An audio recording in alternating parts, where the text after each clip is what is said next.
So I just watched Come Sunday, which is a Netflix special documentary, feature film, whatever you want to call it.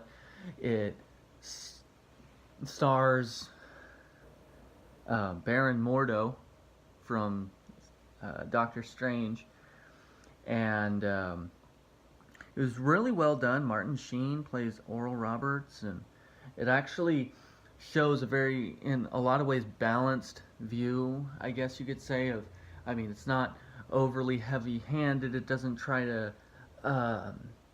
really try to proselytize you towards any one worldview. It shows you some very flawed aspects of every side, and so that's kind of interesting.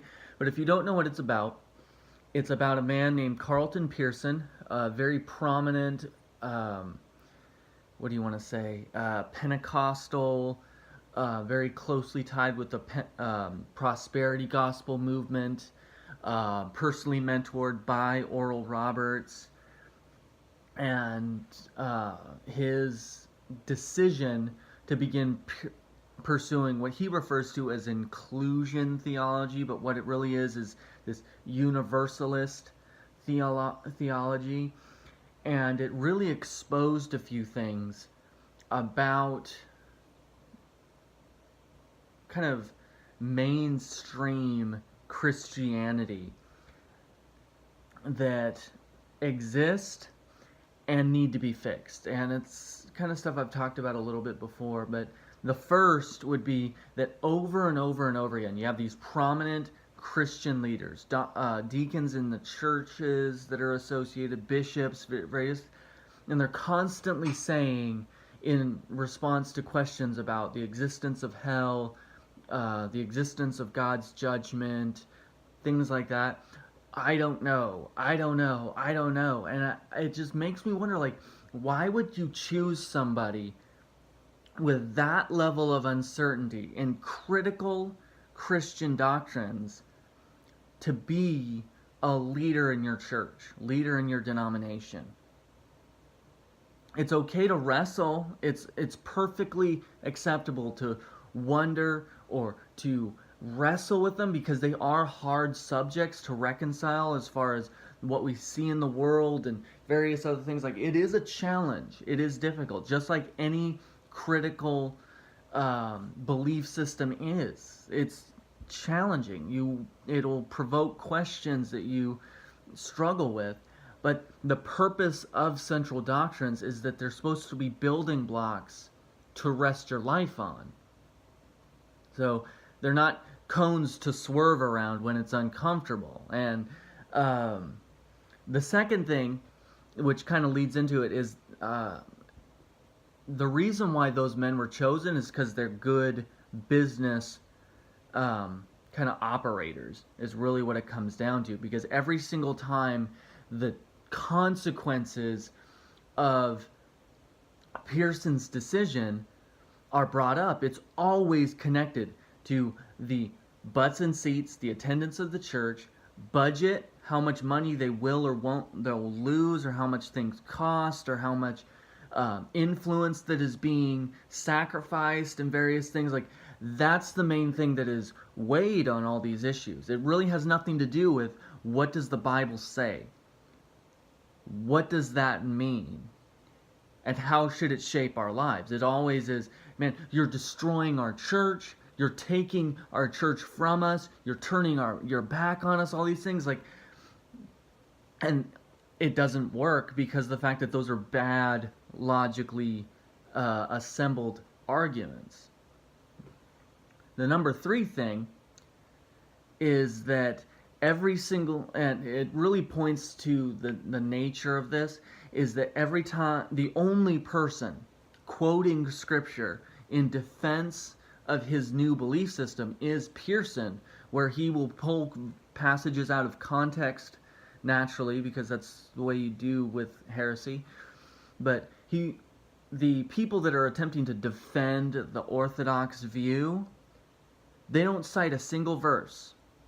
all they do is, but this is what we've believed for 2,000 years. This is what we have told all our children. This is what you preached for 20 years, 40 years, 25 years, like things like that. None of which results from, hey, listen, let's go back to Romans chapter 10. Let's go to, like, wherever, like, so it really points that emotionally charged arguments are easily defeated by emotionally charged defenses.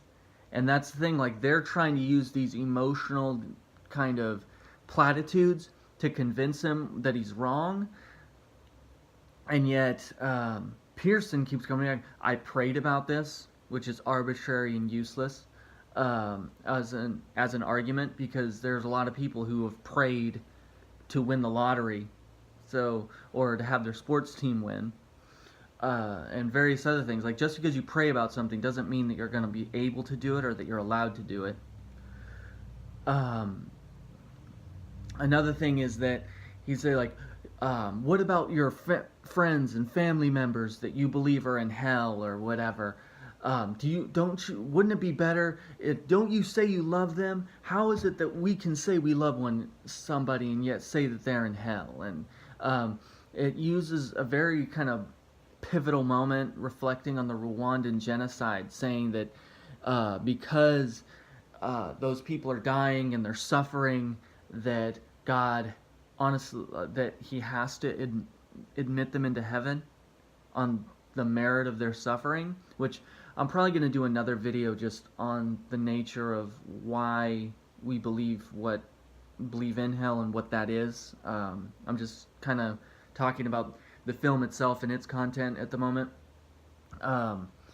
It's a very important thing to think about, is that when you make emotional petitions like this, it then becomes the person who's most passionate who's going to win, not the person who is most orthodox, not the person with the best truths. And it's something that we deal with often in terms of, like, the SJW, feminism, a lot of this kind of gender type politics, identity politics thing, is that because a person has an emotional appeal that they're making, that they deserve to be heard, that they deserve to be just considered as right or more right than somebody who has citable statistics or somebody, because it creates this kind of parody in the dialogue of, you have the person with this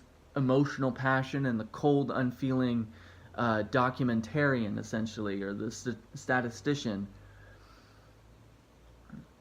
And we want to side with the person with that emotional appeal to be made, because if you don't, you seem unsympathetic or uncompassionate or discompassionate. I don't know. But if you side with the person on this side with the statistics, and now all of a sudden you're a cold, unfeeling, you're disconnected from the plight of the suffering and so forth. And that's not the case.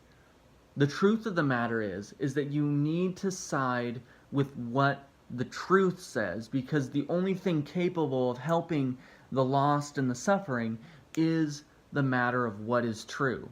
Because you can tell this person over here whatever makes them feel better, but just because they feel better doesn't mean that they're not going to hell anymore if they choose to continue in sin. Just because they feel an emotional salve in a moment doesn't change their spiritual reality. Sometimes it takes a hard dose of serious level antibiotics, I guess you could say, in order to heal a sick person. And sometimes anyone who that's been through, like, aggressive cancer or, like, immunodeficiency disorders and things will tell you that sometimes you just have to poison the sickness faster than your body gets poisoned by it. That's kind of what chemo and a lot of these things are, is that we're going to poison this thing that's attacking you, and hopefully it dies more quickly than you do so that we can then bring you back afterwards. And that's a hard thing to wrestle with, but that's the reality of life. So, um, I'd say like the movie is good and it's very thought provoking. The whole time I'm just like, oh man, like how are you doing this? Why are you making that argument? And it really forced me to reflect on what are my arguments? If I'm there and I'm faced with Carlton Pearson and he's making this decision, what am I gonna say? How, what kind of things can I bring to the table that might convince him to go in another direction? So, um, it's good. I think it's worthwhile to watch. Be very careful about showing this to people with delicate spiritual natures, I guess, or with a limited understanding of theology. Maybe if you're a small group leader, watch it as a group and then we can discuss those things. Find a good guide. Um, the radical.net, they have some good resources on not only why do we go to other people that are being lost, but why are those people dying anyway, and how do they experience, how can they experience Christ, or what happens to them in eternity and everything. There's some great resources out there. Find them, and I don't know what else to say, but we have to guard our theology is the main thing. We have to guard the truth of the matter. So, anyway, go and watch it, I guess. Go and watch it. Just be careful. And until next time, peace.